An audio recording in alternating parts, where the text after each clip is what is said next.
Hello and welcome back to this will be part 3 of me taking the controller apart and putting it back together with your custom parts in association with rewind bits. So yeah, we're going to show you what you're going to have now. So in the previous videos you were seeing that we got the circuit board and the triggers and also took the rumble packs off. The batch packs over there. Here is the shell.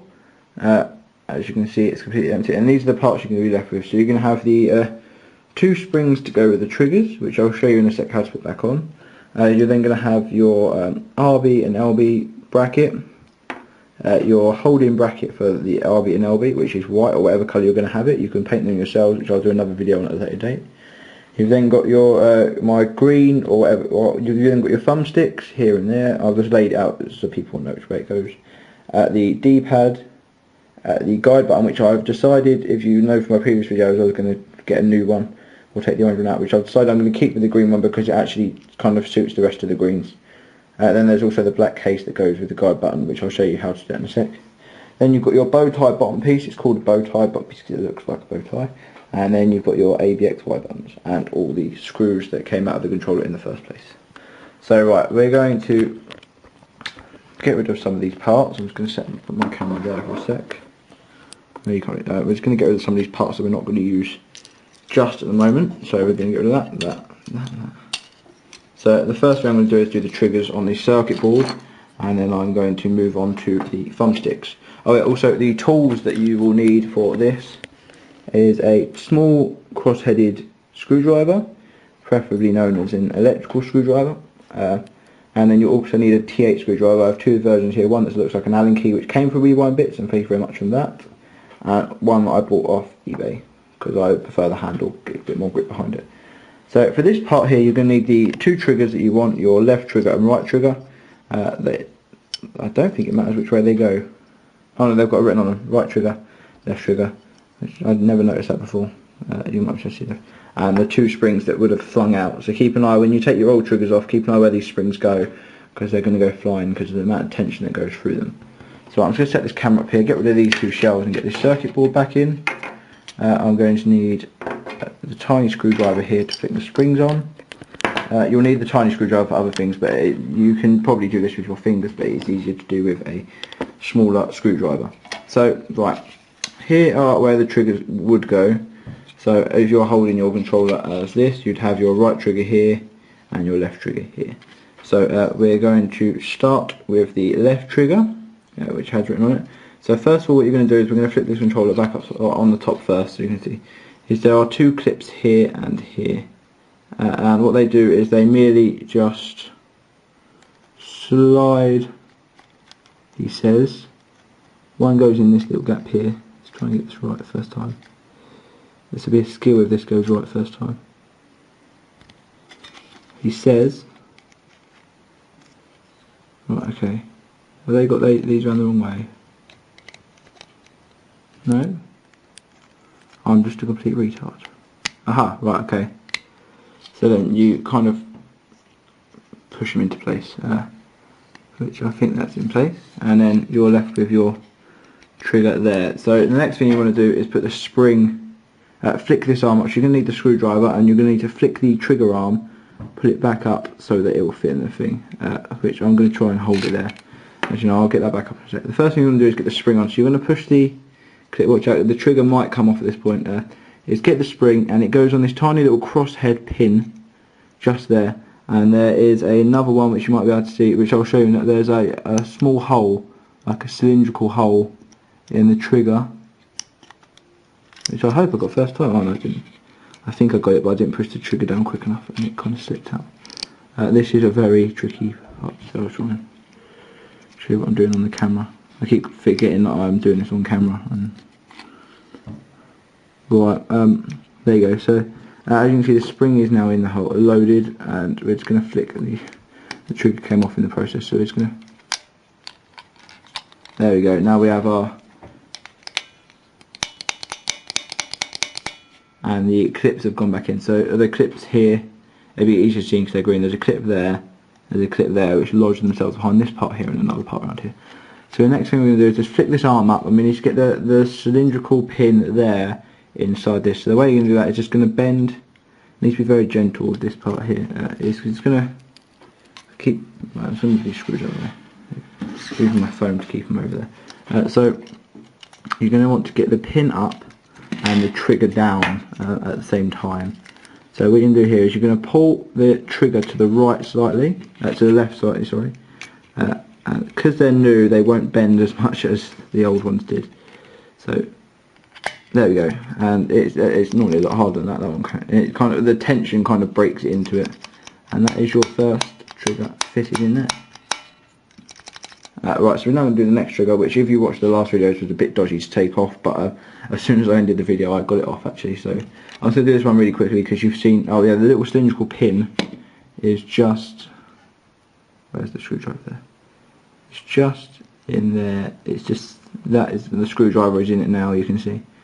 And the spring will go around the edge of that and then round the cross pin, which is just there, the top of my finger. So I'm just going to fit this back in really quickly, he says, he hopes.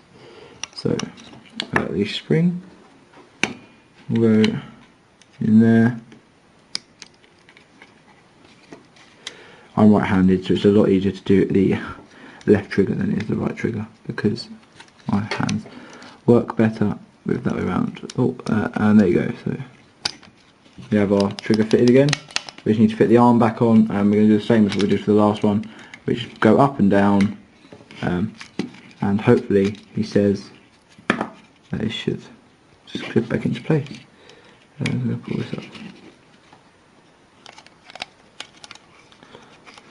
So there. Push this pin. Oh, drop the pin. Okay. Right, I'll get the pin.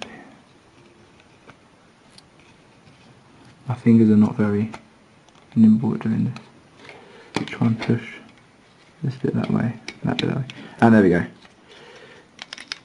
That one was a bit more easier than just snapping it back in. So we have our two triggers now fitted to our controller. So the next thing we're going to do is we're just going to slot our thumbsticks back onto these parts. I'm just going to make sure there's no dust. So let's give them a nice little blow around the triggers and around the moving parts. You could also maybe use a bit of WD-40 just in here and in here. But you don't want to use too much because it can ruin the electricals inside the controller. But I'm not being liable for any damages you do to your controller in watching this video. It'll also be said down there in the description as well. If you can't follow instructions, it's not my fault. So there you go. So the first thumbstick's on, and you can tell it's on and pushed in enough when it doesn't. I'm putting very little pressure, but you don't need to see that. A lot of pressure will just do that. But it will click when you first put it on, and then you'll know it works because it will work as if the left thumbstick was already on the controller. So we're going to do the same for the right one, which I have a feeling this little stick is broken. Oh, that's working now. So they both work. There's the right one. See, I could do a little bit of WD-40, but yeah, maybe quite large. I might go and get some WD-40 in a sec. So there you go. There's your circuit board. You won't need this now really until you put the whole controller back together. So I'm going to put this to one side, and we're going to get the front shell of your controller back. So here is the front shell of your controller. You're going to flip it upside down, and you will be able to tell that your A, B, X, Y buttons will go in there. This is quite a tricky part because there are notches here. There are ways you can make your controller, your keys go, your letters go in different directions and stuff like that by modifying control, but I'm not going to show you that today. There are different indents for each controller, so you can't actually get the buttons around the wrong way. So which is quite thankful of Microsoft actually. So we're going to start with the A button, which will go. It will go. You just have to kind of twist it around until it goes in. So there you go. That button's in. Then your B button. You don't have to do this in order, but this is whatever order they come up my hands. Your X button. He says it will go in, but it doesn't go in. Oh, it's because I'm reading the X the wrong way around. Yep. Then your X button, and then finally your Y button. And then oh, that one's come out. And then hopefully I'll hold things here. Your A, B, X, Y's will be in here. They've all fallen out a little bit, but my hands there to keep them in place. So the next thing you're going to add, I need to start and stop buttons back. Will be your start, stop, and your guide button. So I have my start and stop button here. I could do a little bit of cleaning, but I'll do that when I spray my controller. So you'll know which order they go, because again, all the parts in this controller are actually notched, as it were. So that's a good guess. Your start button will go in there, and your stop button will be the complete reverse of.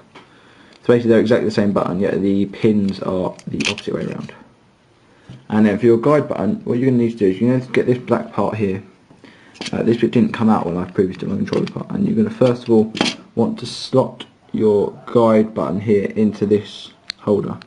It is notched, so it can only go in one way.